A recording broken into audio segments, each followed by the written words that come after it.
धम्मपद गाथा क्रमांक 167 167। आज दिनांक 4 सितंबर 2020। ये गाथा, ये देशना तथागत भगवान बुद्ध ने श्रावस्ती के जेतवन बुद्ध विहार में रहते समय ही एक युवक भिक्षु को उद्देश्य करके ये बड़ी महत्वपूर्ण गाथा तथागत बुद्ध ने कही है। हीनं धम्मं न सेवय्य पमादेन न संवसे मिच्छादिठ्ठिं न सेवय्य न स्यालोकवड्ढनोति।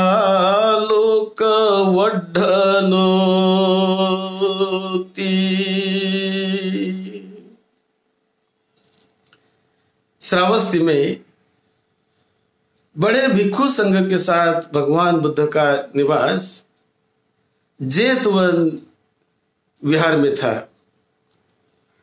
और वो श्रावस्ती एक बहुत बड़ी वो नगरी थी। वहाँ भिक्षुओं का हमेशा बहुत भिक्षुओं का आना जाना रहना सभी उसमें था। और विशाखा मिगार माता, ये तो बहुत बड़ी दायिका, बहुत धम्म की सेवा करने वाली और बहुत प्रसिद्ध वो जहां वहां थी। तो एक स्थवीर अपने एक युवक भिक्षु को साथ लेकर वो प्रातः काल ही निकला और मिगार माता विशाखा के यहाँ उनके आवास पर वो चला गया। उनके आवास पर, मिगार माता विशाखा के आवास पर हर दिन निरंतर 500 भिक्षुओं को भोजन दान, यागु पान आदि सभी हर दिन वो निरंतर किया जाता था 500 भिक्षुओं को। तो कोई भी बाहर से आने वाला भिक्षु हो, वो चाहता कि मैं मिगार माता विशाखा के आवास में जाऊं, वहां आवास पर जाऊं, उनके घर जाऊं और भोजन पान वहां किसी को भी मिलता था। कोई भी भिक्षु आए, निरंतर उन्होंने वो व्यवस्था कर रखी थी। तो ये जो स्थवीर है, एक युवक भिक्षु को साथ लेकर वहां पर आया। दोनों ने, मतलब स्थवीर ने यागुपान किया और फिर स्थवीर वो चला गया किसी काम के लिए। उन्होंने कहा कि मैं जाकर आऊंगा, आप रहो। और युवक भिक्षु वहां पर रुका। ये युवक भिक्षु ये जब लाइन में लगकर अपना भोजन पान कर रहा था, करने का जब वक्त आया, तो वहां हमेशा सेवा देने के लिए विशाखा माता हमेशा वहां बैठी थी, पुटकी दादी बैठती थी। लेकिन आज उसने कभी वो अपनी लड़की को बिठाती, कभी अपने किसी पोती को बिठाती। आज उसने अपने पोती को बिठा दिया था। तो उनकी पोती यानी ग्रैंड डॉटर, जिसे मराठी में नात कहते हैं, तो उनकी पोती वो सभी को यागु आदि भोजन आदि बांट रही थी, वहां बैठी हुई थी, देख रही थी। तो ये जब गया युवक भिक्षु, तो उनके पोती के नजदीक से जाकर वो उनको जब पानी दे रही थी, कुछ तो भी दे रही थी, तो पानी में पानी देते समय उस लड़की ने पानी में अपने चेहरे को देखा, हंसते हुए चेहरे को देखा। पानी में देखकर वो चेहरा, उसका हंसता हुआ चेहरा उसे दिखाई दिया। अब वो थोड़ी मुस्कुराई तो ये युवक भिक्षु ये भी मतलब मुस्कुराया। तो युवक भिक्षु को मुस्कुराते देखकर उसका भी रूप छवि पानी में दिखने लगी मुस्कुराते हुए। तो इसे बड़ा क्रोध आ गया ये लड़की को, और क्रोध आकर वो लड़की जब उसको मुस्कुराते हुए देखी भिक्षु को, तो उनको बोलने लगी, ये सिर कटा हंस रहा है, ऐसा उसको वो बोलने लगी क्रोध से। अब उसको जब सिर कटा बोला है उसकी पोती ने, तो ये भिक्षु को भी क्रोध आ गया। भिक्षु भी बोलने लगा, वो भी क्रोध से बोलने लगा, सिर कटी तू और सिर कटे तेरे माता पिता, मुझे सिर कटा बोलती है। इस प्रकार का वो भी मतलब क्रोध में ऐसा बोलने लगा। अब जब वो बोलने लगा कि सिर कटी तू, सिर कटी तेरे माता पिता, तो ये सुनकर वो लड़की रोते रोते अपने दादी के पास गई। दादी यानी विशाखा वहां पर ही थी। तो ये रोते रोते दादी के पास गई, दादी को बताने लगी। दादी पूछने लगी, बेटी क्यों रो रही है, क्या बात है, क्या बात है, क्यों रो रही है? तब उसने समस्त घटना जो घड़ी वो बता दी कि ऐसा ऐसा हुआ। तब दादी ने जब ये सुना तो दादी यानी विशाखा, मृगार माता विशाखा, ये बड़े शांत चित्त से आई और वो युवा भिक्षु को बोलने लगी, बड़े शांत ढंग से बोलने लगी, बनते आप क्रोध न करें, बनते आप क्रोध न करें। ये क्रोध करना आपको शोभा नहीं देता, बनते आप क्रोध न करें, ऐसा वो उनको कहने लगी। क्योंकि आपने तो सिर मुंडाया हुआ है, आपने तो फटे पुराने कपड़े पहने हुए हैं, आप भिक्षा पात्र में भोजन करते हैं, भोजन कर रहे हैं, तो आपको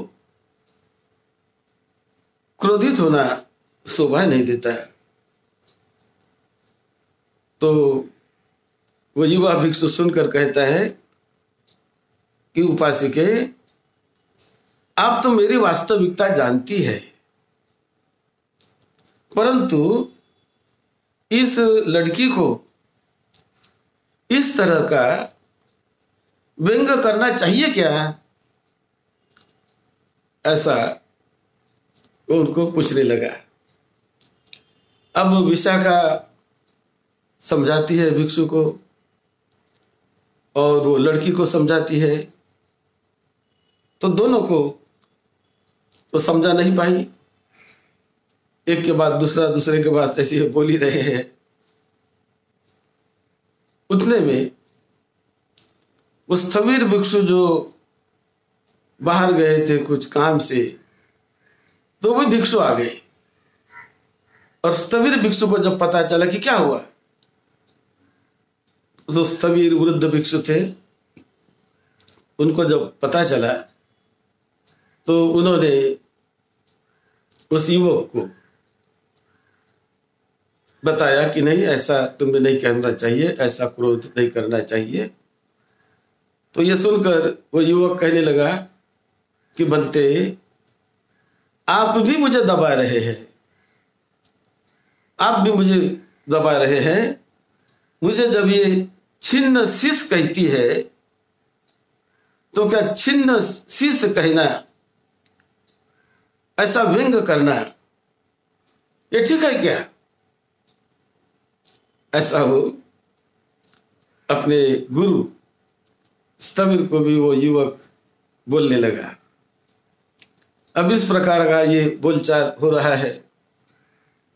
बुद्ध भी वहां पर आ गए और बुद्ध ने आकर फिर देखा कि इनके बोलचाल चल रही है। बात तो छोटी सी है, लेकिन ये एक के बाद दूसरा, दूसरे के बाद वो, उसके बाद वो, ऐसा मतलब ये दोनों तीनों में बात चल रही थी। तो स्वयं बुद्ध वहां पर गए और बुद्ध जाकर बुद्ध ने देखा कि ये युवक भिक्षु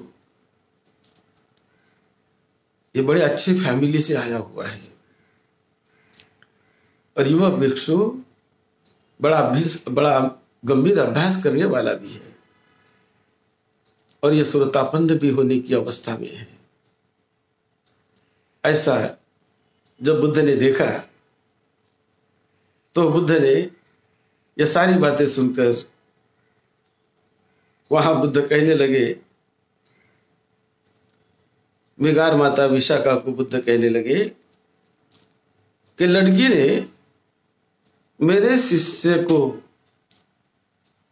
छिन्न शीश कहना ठीक है क्या? ऐसा एक शब्द बुद्ध ने बोला। अब ये बोलते बराबर ये भिक्षु को इतना आनंद होने लगा। वो जो युवक भिक्षु फिर बुद्ध मेरे साथ हो गए हैं, बुद्ध ने मुझे सपोर्ट किया है। बड़ा आनंदित होने लगा वो, क्योंकि उसको लगने लगा कि उसके मन में एक प्रीति जाग गई कि बुद्ध ने जो उनके बारे में बोला कि मेरे पक्ष में बुद्ध बोल रहे हैं। बुद्ध का शब्द सुनते बराबर वो भिक्षु तुरंत उठा और बुद्ध के पैर पर जाकर गिर गया, बुद्ध को वंदन करने लगा। कहने लगा, भगवान आप मेरे मन को जानते हैं, ऐसा वो कहने लगा। और तब तथागत बुद्ध ने ये गाथा की देशना की। तो बुद्ध को ये गाते नहीं थे, वो देशना, उस प्रकार ये जो देशना है इन्हें धम्मपद गाथा कहते हैं। तो वो देशना इस पदों की उस समय तथागत बुद्ध ने की और ये सुनते बराबर वो श्रोतापन्न बन गया और सभी को बहुत लाभ हुआ। मेगार माता विशाखा तो बहुत पहुंची हुई दायिका थी और बुद्ध वहां पर आए, सब शांत हो गए और बहुत अच्छा वातावरण बाद में बन गया। ये श्रोतापन्न बन गया और उस समय ये जो गाथा है धम्मपद की, ये बुद्ध ने उस प्रसंग पर की है। ही नंग धम्मं न सेवेय पमादेन न संवसे मिच्छा दिठिंग न सेवेय न सिया लोक वड्ढनो। यानी हीन धर्म का किसी भी वक्त सेवन नहीं करना चाहिए, प्रमाद से हमेशा दूर रहना चाहिए, हमेशा सतर्क जागरूक रहना चाहिए, मिथ्या दृष्टि में नहीं पड़ना चाहिए। मैं मेरे का अहंकार मानना ये भी मिथ्या दृष्टि है, उससे हमेशा बचे रहना चाहिए। यदि हम मिथ्या दृष्टि में मुझे ऐसा हुआ, मुझे ये कहा, मुझे वो कहा, इस प्रकार का मिथ्या दृष्टि में पड़े रहते हैं तो अपना ही नुकसान होता है। तो उन्होंने भिक्षु को समझाया कि जो भी आता है, जो भी सुनते हैं, उस सुनने को सुनने मात्र करना चाहिए। भिक्षु तो उसे कहते हैं कि जो भी वक्त जैसा भी आता है उस समय वो सही मायने में शांत रहे, क्रोधित ना हो, क्रोध को उभरने ना दे। जो भिक्षु सही मार्ग पर चलता है तो उन्हें समझ में आता है कि अरे अब क्रोध जाग रहा है, अब कुछ तो भी छुटपुट हो रहा है मेरे भीतर, क्रोध से मैं कुछ बोलने को चाह रहा हूं। तो बुद्धिमान भिक्षु, अभ्यासु भिक्षु वो बोलता नहीं है, वो वही रोक लेता है। बोलना चाह रहा हूं मैं, लेकिन वो सोचता है कि ये बोलने का परिणाम क्या होगा, और ये सोचकर वो सह भी लेता है। तो ये सहना, कटु वचन भी कभी कभी सहने पड़ते हैं, कभी कभी प्रिय वचन आते हैं, वो भी सहने पड़ते हैं, कटु वचन भी सहने पड़ते हैं। लेकिन ये सब कुछ, चाहे कटु वचन हो चाहे अच्छा वचन हो, कुछ भी हो, सब कुछ बदलने वाला है, परिवर्तित होने वाला है। इसे तो कहते हैं कि मैं मेरे से निकल जाना, मैं कुछ तो भी हूं, मेरा कुछ तो भी है।